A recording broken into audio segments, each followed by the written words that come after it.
नमस्कार, माय महानगर लाईव्हमध्ये तुमचं स्वागत आहे. मी सध्या उभा आहे आझाद मैदान परिसरात आणि गेली 4 दिवसापासून मराठा आंदोलक मनोज जरांगे पाटील हे आझाद मैदान या ठिकाणी उपोषणाला बसले आहेत.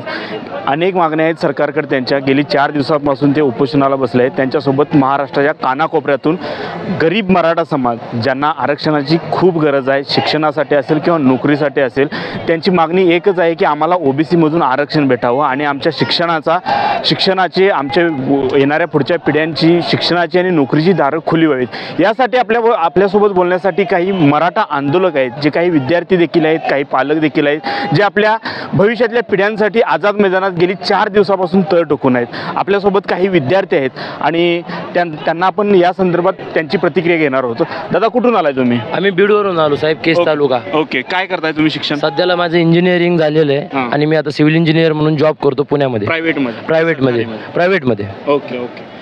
काय तुमची काय प्रतिक्रिया आहे? तुम्हाला तुमच्या याच्या आधी जे तुम्ही शिक्षण घेतलं त्यावेळी तुम्हाला कोणत्या अडचणींना सामोरं जावं लागलं? सगळ्यात महत्त्वाचं म्हणजे सर, तुम्ही मध्यंतरी जाणवलं असेल मराठवाड्यामध्ये मोठ्या प्रमाणात दुष्काळ आला होता. त्यावेळेस फीस भरण्याच्या अडचणी, कुणालाही विचारा, फीस आणि भरपूर वेळेस असं ऐकण्यात येतं की बाबा आरक्षण तुम्हाला कशासाठी पाहिजे. ठीक आहे, तुम्ही बीड जिल्ह्याचा एक अभ्यास करा साहेब. तिथं 60 ते 70% जो काही वर्ग आहे सरकारी नोकरदारांमध्ये, तो पूर्णपणे ओबीसीमधून आलेला असा म्हणा, मागास वर्गामधून आलेला असा, SC ST मधून आलेला असा. तिथं मराठ्यांचं ॲडमिनिस्ट्रेटिव्ह लेवलला कोणच नाही आहे. सहसा तुम्ही बघायला गेलं तर कलेक्टरपासून ते चपराशापर्यंत. मग तुम्ही त्याचा आधार घेऊन बीड जिल्ह्याला फक्त बीड जिल्ह्यापुरतं करणार का? नाही करणार. ठीक आहे, राजकीयदृष्ट्या पण बीड जिल्ह्याला बघा तुम्ही कधीतरी. राजकीयदृष्ट्या ही पूर्णपणे वंजारी समाजाच्या हातात. ठीक आहे, त्यांच्याविषयी काही आपला वाद नाही, अपवाद नाही, ते होत असतं. एखादा समाज असतो एखाद्या ठिकाणी प्रखरतेनं पुढे आलेला, काहीही अडचण नाही त्याची. पण तुम्ही त्या दृष्टीनं जर घेणार असतं तर आम्हाला त्या दृष्टीनं आरक्षण द्या. आणि आम्हाला येणाऱ्या अडचणी, तुम्ही कुठेही जा, फीसचं की बघा तुम्ही, मार्क सिस्टम आलं तेही बघा. कॅटेगरी वाईज जेव्हा तुमचं एक शॉर्टलिस्ट होता तुम्ही, त्यावेळेस तुमचं आणि बाकीच्यांचं एक जेव्हा तुम्ही कम्पेअर करता त्यावेळेस तुम्हाला दिसून येतं की किती तफावत आहे. मागण्या मान्य झाल्यावर याचा काय फायदा होईल? याचा फायदा भरपूर होईल. आमच्या विद्यार्थ्यांना फीस वगैरे कमी पडतील. आता सध्या पण आमच्या विद्यार्थ्यांना 60% मार्क्स पडून सुद्धा 90% मार्क्स पडून सुद्धा 60% वाल्याचा विचार केला जातोय. त्या आरक्षणाचाच आमचा फायदा आहे. यावेळी यश मिळेल असं वाटतं? मिळेल, 100% मिळेल नाही तर आम्ही आझाद मैदान सोडणारच नाही. यावेळेस आम्ही ठरवलंच आहे. गेले 4 दिवसांपासून आपलं आरक्षणाचं आंदोलन जे आझाद मैदानमध्ये सुरू आहे. मात्र काही लोकांच्याकडून, मुंबईतले जे स्थानिक लोक आहेत त्यांचं असं मत आहे की काही गैरसोय केली जाते किंवा इथं कॉर्पोरेट ऑफिसेस भरपूर आहेत या एरियात, तर त्या लोकांची गैरसोय होते आंदोलनामुळं. तर त्यांना तुम्ही काय सांगाल? सर, गैरसोय याला म्हणतात, दाखवा साहेब तिकडं, दाखवा ना तिकडे, दाखवा छत्रीमध्ये बसलेले ते, याला गैरसोय म्हणतात साहेब. आम्ही स्वतः छत्र्या घेऊन बसतोय साहेब, तुम्ही म्हणताय आम्ही गैरसोय करतोय लोकांची. गैरसोय करतोय सर. याच्यावरूनच तुम्ही विचार करा. सुरुवातीच्या दिवशी तर बाथरूम नव्हते, 1.5 ते 2 लाखाचा मॉब आलेला आहे इथं. तुम्ही साधे संडास बाथरूम देत नाही. अहो चला, दिवसासाठीच परवानगी दिली ती, लावून होत नाही. तुमची महानगरपालिका, मुंबई महानगरपालिका आशियातली म्हणल्यासारखी एकदम नंबरवरची नगरपालिका सर. आम्ही कधी याच्यात पाहिली पण नाही सर. इतकी भिकारी आणि सरकार कसलाही मराठ्याचा विचार करत नाही सर. आम्ही मराठी काही बाहेरले आहोत का? आम्ही पण महाराष्ट्रातलीच आहोत ना. मुंबईमध्ये आम्हाला फिरण्याचा अधिकार नाही का? आमच्या काही हुल्लडबाज 4-2 मुलांकडून काही कमी जास्त थोडंफार होऊ शकतं, पण असं काय सगळं समाजाचं त्याला बदनाम करणं योग्य नाही ना. आणि काही ठराविक लोक, मुंबईतले लोक आमच्यावर नाराज नाहीत सर. काही ठराविक लोक आम्हाला जसं नाराज आणि आम्हाला खोडकर बनवण्याचा प्रयत्न करताय. हां, आपल्यासोबत आणखी काही लोक आहेत जे मराठा आंदोलनाच्या आरक्षणाच्या मागणीसाठी आलेले आहेत. तुम्ही कुठून आलाय? काय तुमची प्रतिक्रिया या आंदोलन? प्रतिक्रिया एवढीच आहे की आम्ही जे आंदोलन करते आलो आझाद मैदानावर मनोज जरांगे पाटलासोबत, की राज्य शासन विविध मार्गाने आम्हाला अडचणीत आणण्याचा प्रयत्न करत आहे. सर्वप्रथम इथं आंदोलन उपोषणस्थळी महानगरपालिकेने कोणतीही लाईटची व्यवस्था नाही, पाण्याची व्यवस्था नाही, बाथरूमची व्यवस्था नव्हती. मला एवढंच सांगायचं आहे की ज्या भारतामधल्या सगळ्यात मोठ्या महानगरपालिकेचा टर्नओव्हर 60,000 कोटी रुपयाचा अर्थसंकल्प आहे, तर हे आमचं आंदोलन त्यांना आधीपासूनच माहीत होतं की मराठ्याचं आमरण उपोषण इथं होणार आहे मनोजदादाचं. पण यांनी ह्या सरकारनं आणि ह्या महानगरपालिकेने कोणतीही काळजी न घेता इथं कोणती सुविधा दिलेली नाही. आणि इथं जर देशाचे पंतप्रधान गृहमंत्री अमित शहा यांची सभा लागू द्या, हे एका सभेसाठी राज्याच्या तिजोरीमधला कमीत कमी 500 कोटी रुपये खर्च करू शकतात एका देशाच्या पंतप्रधानाच्या सभासाठी. आम्हाला एवढंच मागायचं आहे की आम्ही आमच्या म्हणजे आरक्षणाचा जो मुद्दा आहे गोरगरीब मराठ्यासाठी मागतोय. आमचे राजकीय मंडळी बी आहेत, मराठा समाजाचे आमदार खासदार सगळे हे लाचार झालेले आहेत. त्यांना गोरगरीब मराठ्यांची गरज नाही आहे. त्यांना फक्त ह्या महाराष्ट्राच्या मुख्यमंत्र्याची पाये चाटायची सवय लागलेली आहे. 4-2 कुत्रे मनोजदादावर दररोज भुकतात, आंदोलकावर वेगवेगळ्या बातम्या दाखवतात. अरे काय गरज आहे बातम्या दाखवायची? महाराष्ट्र या मुंबईमध्ये आज बिहारचे उत्तर प्रदेशचे अनेक लोक आले, ते पण रस्त्यावर अंगल करतात, ते पण दाखवा ना.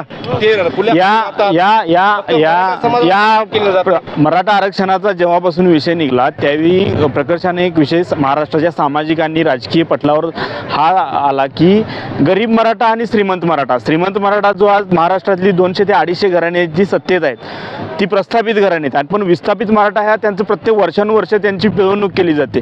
त्यांच्या मताचा वापर केला जातोय. त्यानंतर ती मतं ती देतात त्यांना, मात्र ते श्रीमंत मराठी कुठेतरी या गरीब मराठ्याकडे पाठ फिरवतात. त्याबद्दल तुमचं काय मत आहे? माझं एवढंच मत आहे की समाजामधला प्रत्येक नागरिक प्रत्येक घटक आहे की आज तो रोजीरोटी आणि शिक्षणासाठी बेजार आहे.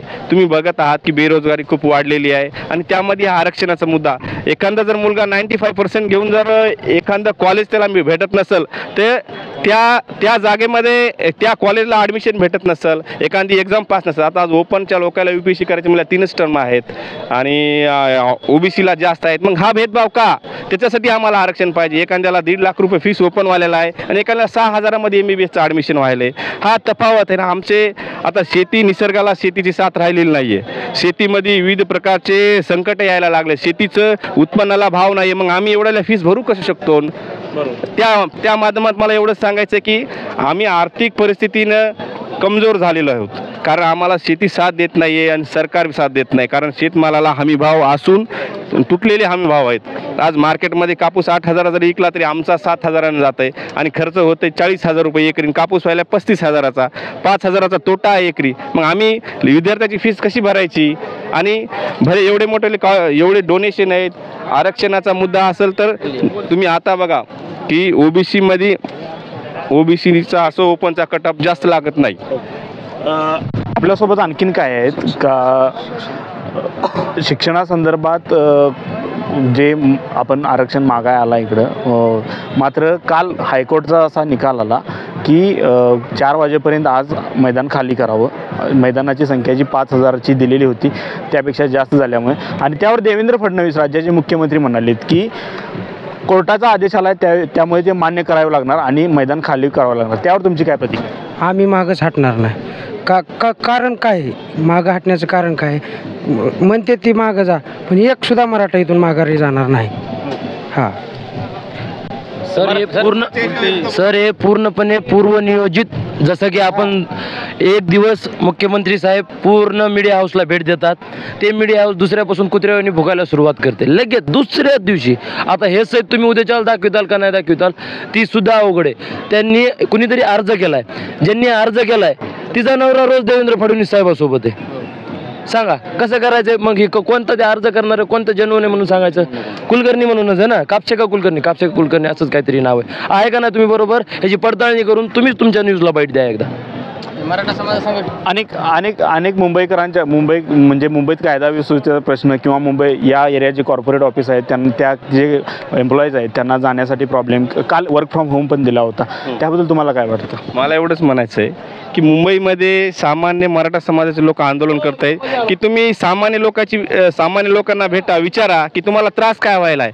फक्त काही ह्या राजकीय लोक काही कसं विशेष टार्गेट करून समाजाला बदनाम करण्याचं काम करत आहेत आणि ह्या बदनामीमुळे आमच्या आंदोलनाला कुठेतरी डाग काळवोट लावण्यासाठी हा सगळं षडयंत्र आहे. आणि राहिला प्रश्न न्यायालयाने जे निर्णय दिला आम्ही मान्य करू, पण आमचा काय त्रास व्हायला आहे आम्हाला याचा विचार करावा लागेल ना. आज तुम्ही न्यायमूर्तीपदी तुम्ही राष्ट्रीय भाजपचे प्रवक्ते त्यांची नियुक्ती करता. आम्हाला संशय आहे न्यायदेवतावर की तुम्ही तुमच्या पक्षातल्या लोकांना जे जजेस म्हणून बसवता आणि त्यांच्याकडे आमचा निकाल देता.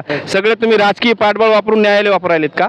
ह्या ह्या निर्णयाला कुठेतरी आम्हाला शंका आहे. आणि एवढंच सांगायचं आहे की सरकारनं आणि ह्या महाराष्ट्रातल्या मुख्यमंत्र्यानं की एवढंच आहे की मराठा समाजाला जी मनोदादाच्या ज्या मागण्या आहेत त्या मान्य करा. आम्ही तुम्हाला आम्ही मनानं आझाद मैदान खाली काय वाक्य आहे, काय वाक्य आहे? न्यायव्यवस्था रखेल झाली रे आणि संसदेत हिजड्यांचा बाजार भरला रे.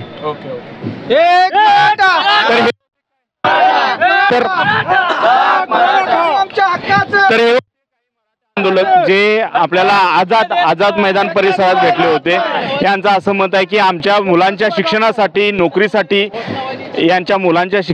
नोकरीसाठी यांना आरक्षणाची खूप गरज आहे. आधी म्हणजे स्वातंत्र्यानंतर किंवा स्वातंत्र्याच्या आधी जो मराठा समाजाची आर्थिक स्थिती होती ती आता कुठंतरी खालावली आहे काही प्रमाणात. त्यामुळे आरक्षणाची त्यांना खूप गरज आहे. तसेच त्यांनी मुंबईकरांना देखील आव्हान केले की आमच्यासाठी काही दिवस तुम्ही सहन करा. हा जो निर्णय आहे हा शाश्वत होणार असेल तर मुंबईकरांना 4 दिवस सहन करायला काय अडचण आहे. याच संदर्भात आपली काय प्रतिक्रिया आहे ते आम्हाला नक्की कळवा आणि माय महानगरला सबस्क्राईब करायला विसरू नका. धन्यवाद.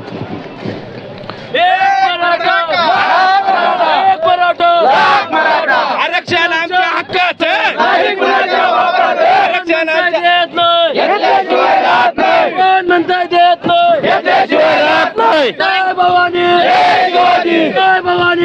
शिवाजी.